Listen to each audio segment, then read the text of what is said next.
Ya, assalamualaikum warahmatullahi wabarakatuh. Nama saya Acep Prismayanto dari FTKI Universitas Nasional, Prodi Sistem Informasi.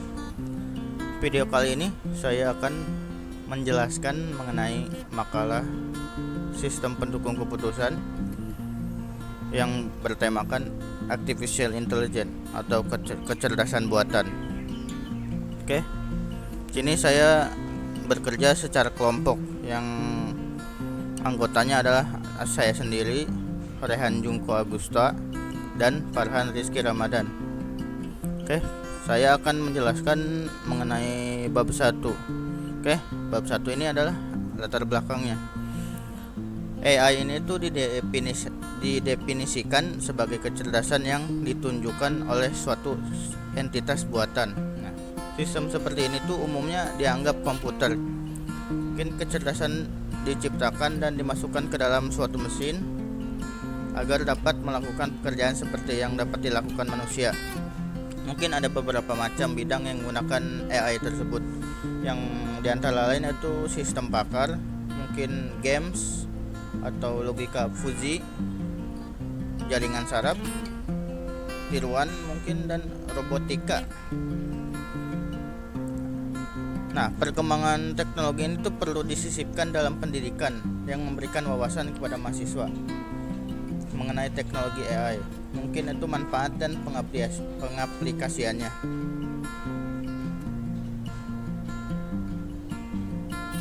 Nah, pengaplikasiannya itu yang memasuki beberapa ranah, mungkin diantaranya dalam bidang kesehatan, yang dimana AI bertugas untuk menganalisa suatu penyakit ya, dengan menganalisa citra.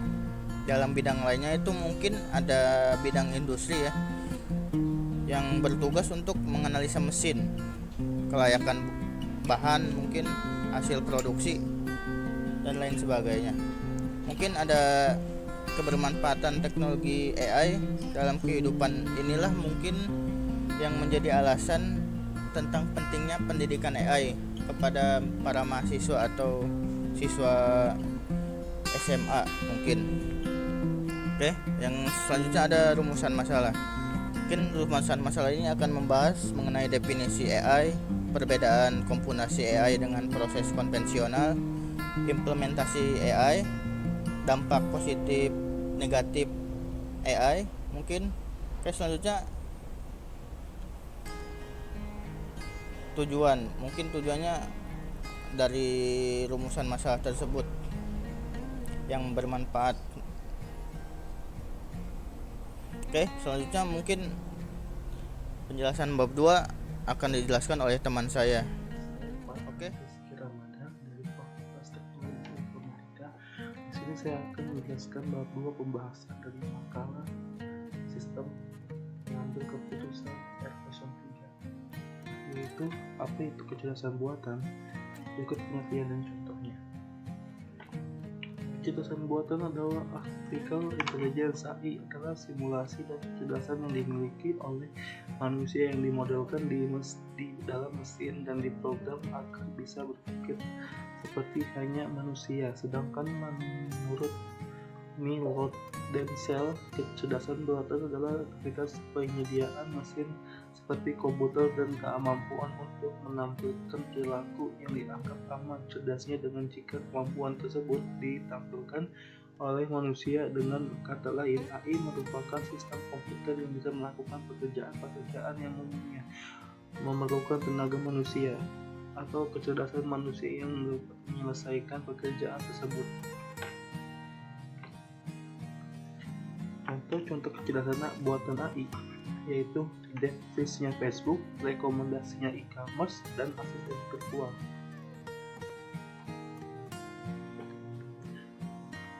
B. Perbedaan sistem cerdas dan sistem konvensional. Sistem kecerdasan atau artificial intelligence AI yaitu menirukan beberapa otak manusia. 2. Komputer yang diberitahu tentang sesuatu masalah. 3. Programnya dapat ditulis dalam semua bahasa pemrograman termasuk bahasa pemrograman khusus untuk aplikasi kecerdasan buatan seperti Prolog dan NISP.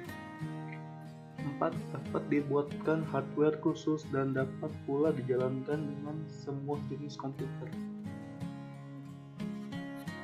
Lalu ada sistem konvensional, yaitu menggunakan fungsi otak manusia. 2. Komputer diperintahkan untuk menyelesaikan suatu masalah. 4. Hanya dapat ditulis dalam bahasa pemrograman biasa seperti assembler, C dan C++, Fortran, Basic, dan Pascal.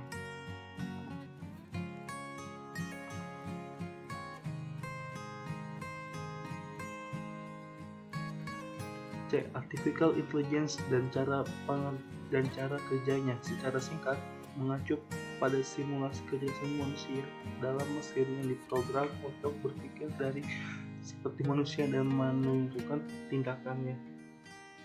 Istilah ini juga dapat diterapkan pada mesin apapun yang menimbulkan sifat-sifat terkait dengan pikiran manusia, di mana proses dan termasuk dengan pembelajaran program informasi dan aturan untuk menggunakan informasi. Kategori AI. AI memiliki dua kategori, yaitu lemah dan kuat. AI lemah, weak AI yang dikenal sebagai AI sempit adalah sistem AI yang dirancang dan dilatih untuk tugas tertentu. Aksen pribadi virtual sebagai kecerdasan buatan umum adalah sistem AI dengan kemampuan kognitif manusia yang secara umum. Dampak positif dan negatif kecerdasan buatan, yaitu sempitnya lapangan kerja. 2. Krisis teknologi berbagai basis yang melanda dunia ini terutamanya. 3. Habisnya sumber daya. 4. Timbulnya cuaca ekstrim. 5.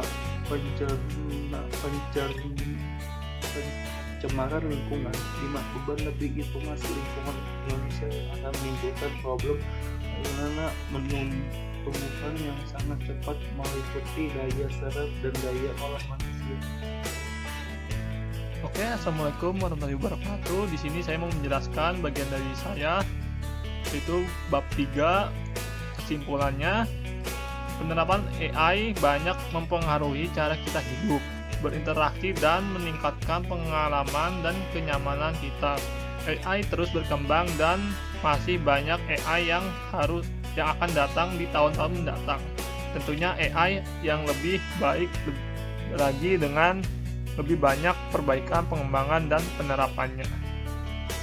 Kecerdasan buatan memiliki hubungan yang sama dengan kecerdasan seperti halnya bunga buatan dengan bunga, yaitu David Franas. Kecerdasan buatan tidak selalu dikonotasikan negatif yang akan menggantikan peran manusia, walaupun ada beberapa pekerjaan yang bisa saja digantikan oleh AI. Namun AI juga membawa pekerjaan atau profesi baru seperti data scientist misalnya. Satu hal yang penting, kamu jangan terlalu berpikir negatif terhadap kemampuan yang dimiliki AI, melainkan kamu seharusnya khawatir terhadap ketidakmampuan AI sekarang. Mungkin kamu tidak bisa belajar banyak sekaligus dalam satu waktu, sepertinya halnya AI, namun kamu mampu bekerja sama dengan AI. Mungkin saja ada sesuatu hal yang manusia perlu membutuhkan waktu ratusan tahun untuk menemukannya, sedangkan dengan adanya kerjasama antara kamu dengan AI, hal tersebut bisa saja ditemukan dalam hitungan hari. Baiklah kamu untuk belajar membuat kecerdasan buatan sendiri. Kamu bisa belajar melalui Akademi Coding Mechanic Learning Development. Di sana kamu akan belajar tentang sub-bidang dari AI, yaitu Mechanic Learning atau pembelajaran mesin untuk mengoptimasi suatu proses. Oke, mungkin sekian dulu penjelasan mengenai artificial intelligence dari kelompok kami. Mohon maaf kalau ada salah kata atau jawaban yang kurang melengkapi ya. mohon dimaafkan. Nun wal qalami wa ma yasturun. Wassalamualaikum warahmatullahi wabarakatuh.